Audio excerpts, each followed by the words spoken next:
Good morning, everybody. Eli Perry here again, back with another video in my series on the uses, the tactics, and the effects of propaganda in our lives in the modern early 21st century. First of all, I'd like to apologize to everybody for my absence of a few days, not actually being a professional YouTuber in any way. Making these videos comes down to having time, having the space, and having the energy to do them. Also, because I shoot these completely off the cuff without notes or script, sometimes I have to redo things a few times just to make sure that I get the turn of phrase or get my facts right. So anyway, what I thought we'd do today is take a look at an interesting variant on Woozle hunt propaganda. We've looked at the Woozle effect and how Woozle hunts can be used in the service of either alternate reality or no reality propaganda in some of my earlier videos. I thought we'd take a look at an interesting version of this, which is something that is rarely seen but is out there anyway, and that is woozles that are meant to be caught. Woozles that are meant to be killed.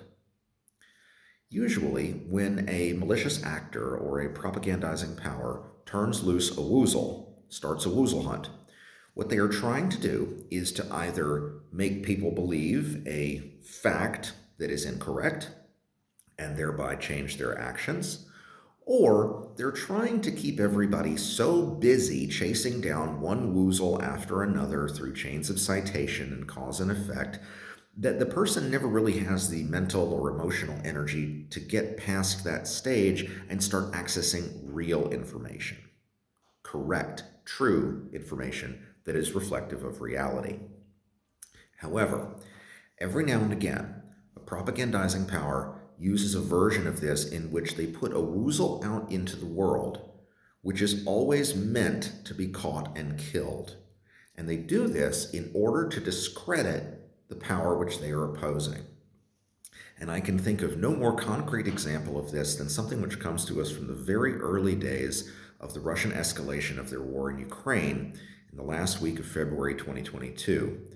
This is the story of the Ghost of Kyiv.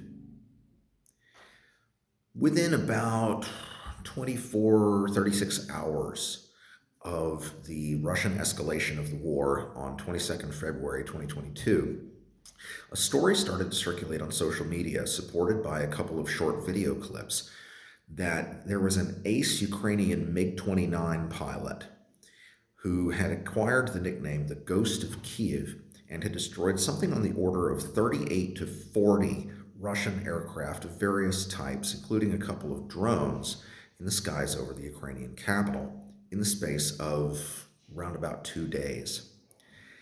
And this was accompanied by a really impressive looking video of what appeared to be an extremely close visual range infrared missile shot from a Ukrainian MiG-29 over what was identifiable as part of the Kyiv skyline.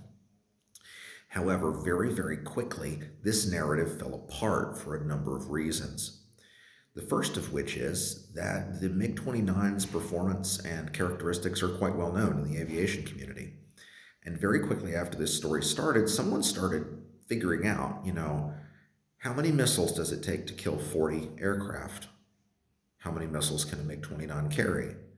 After having fired all of those missiles, how long does it take to rearm the MiG-29? How many MiG-29s does Ukraine have anyway? And all of this added up to a claimed set of characteristics which were not possible. You could not fly, even if you had the pilot rotating between airplanes. Human beings can't do that. Human beings cannot fly high-performance aircraft for 40 plus hours at a time continuously without sleep. 18 to 20 hours without sleeping is the equivalent of 3 or 4 stiff drinks. It will produce cognitive effects that are equivalent to those of being over the American legal limit for driving after consuming alcohol. This is not something that's going to happen with a fighter jet. Certainly not in a country that has very few of them, has just been invaded by a far superior power, and has to protect those assets as ferociously as they possibly can. The math just didn't math. And this took a very short period of time for people to figure out, especially once they realized that that very impressive looking video was actually a cinema screen grab from the video game Arma 3. And this touched off a very interesting effect. Immediately, and I'm talking within just a few hours, immediately after the debunking of this story started to spread on social media, you started to see, obviously, Russian trolls lambasting anybody who was putting out Ukrainian counterpropaganda or representing the Ukrainian perspective by teasing them over. Yeah, I believe you believe in Ghost of Kiev as well. Da, where you get this information? Huh? CNN's? You started to hear that all the time. You still do. 2.5 years later. The idea here was to create a woozle that was easily caught in order to discredit the Ukrainian side. Because here's the thing, the Ukrainian government never said that the Ghost of Kiev existed, or that anyone had done anything even close to what was being claimed. Within 2 days of the rumor first getting started, the Ukrainian government actually put up their hands and said, there is no Ghost of Kiev. We don't know what you're talking about. There was a squadron of fighter pilots in the Kiev area that launched onto the meme and started calling themselves the ghosts, plural, of Kiev. And the commander of that squadron, I believe, actually did end up with the nickname. He tragically was shot down and killed several months later. But there had been no claim of this person's existence or of the feats that were talked about by the Ukrainian government, in the Ukrainian press, anything that I could find that was traceable back to any kind of official source. The story had just sort of materialized on social media within hours of the invasion itself. What pretty clearly happened here is that Russian propaganda organs, most likely the Internet Research Agency, the Wagner in house propaganda outfit, had put this woozle out there for people to chase, knowing that aviation nerds like myself, who are some of the most detail oriented people you can imagine, would pick this apart fairly quickly. And then they would say that, of course, the story had started with Ukrainians, so Ukrainians can't be trusted. And this is something that has happened a number of times, and it's a type of counterpropaganda that the Russians and the Soviets before them are particularly good at, because it's all about creating a closed informational space within which people first believe in the woozle, then disbelieve it, and overreact. They're embarrassed. Embarrassment is another one of those very powerful motivating emotions. Get somebody embarrassed of having done something, and they will go a long way to never do it again or to be perceived as never having done it again. You know, like the song goes, we won't be fooled again.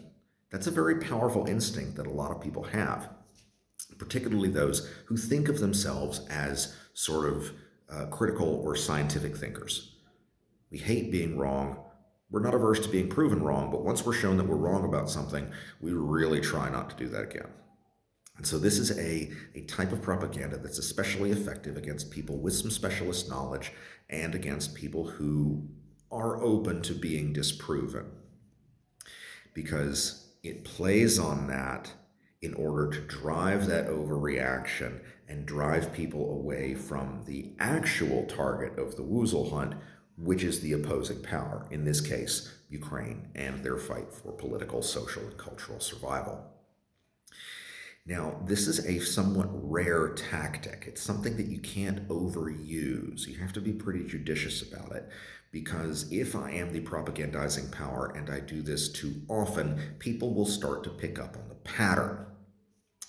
And the Russians appear to have understood this. This is not a tactic that they have used terribly much since the early days of the war, mostly because other things have proven to be more effective.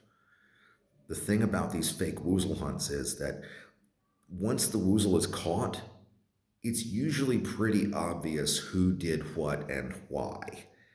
In sort of pro-Ukrainian social media spaces, it's now considered to be the thing to do, to be a bit critical of any overly good news that doesn't appear to come from Ukrainian government sources.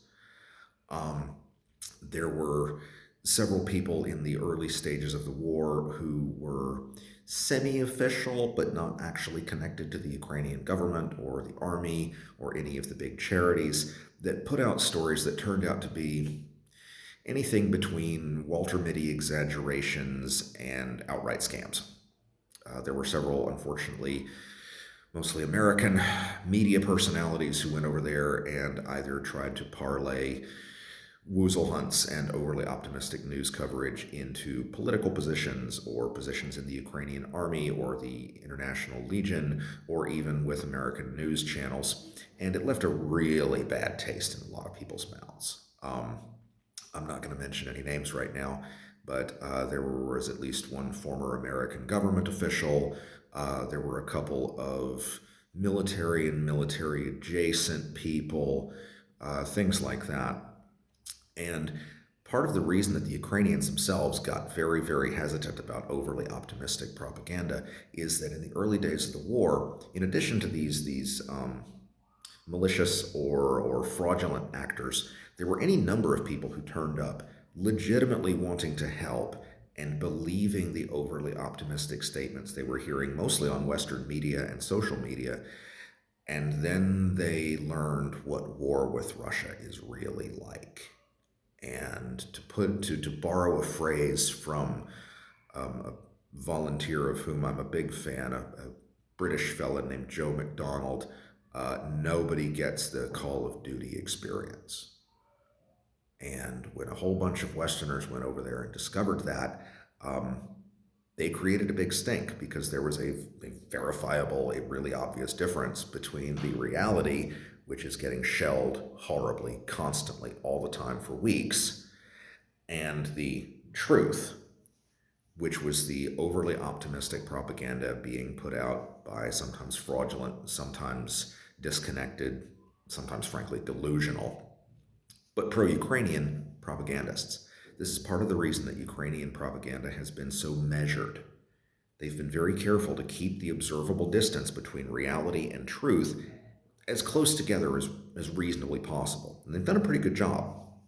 Um, Ukrainian propaganda in this war has largely consisted of repeating good news, true good news, very loudly, uh, while largely suppressing bad news. And when the bad news is talked about, talking about it in a somber, realistic way. They're not prone to catastrophizing. When the Ukrainians say, we're having some trouble in this area, they mean they're having some trouble. If they come out and say, it's a disaster, it's a disaster. And while they don't like putting that news out there, they don't try to hide the disasters to such an extent that it insults people's intelligence in the way that the Russians today or the Germans in 1944 were so prone to doing. And this has created an environment where these woozles that are always meant to be killed are not really enormously effective. They were for a while, they're not anymore. Here's the thing. This tactic is effective in short terms, right? This is something that works for a few days at most. This is a tactical form of propaganda, not strategic. Okay? This is artillery, not air bombardment. We're coming up now on the election in the United States. It's going to be election season in Europe soon, too. As your various countries get close to their election days, look out for this trick. Look out for the woozles that are meant to be caught, especially if the woozle is being set loose on a web domain that appears to be connected to the opposition. Elon Musk has already been doing this for at least 2 weeks. Bear this in mind. Very wealthy, very intelligent, politically connected people are going to be setting woozles loose deliberately in order that they might be caught and over the very short term to drive action and to discredit their opposition. Don't trust but verify. Just fucking verify.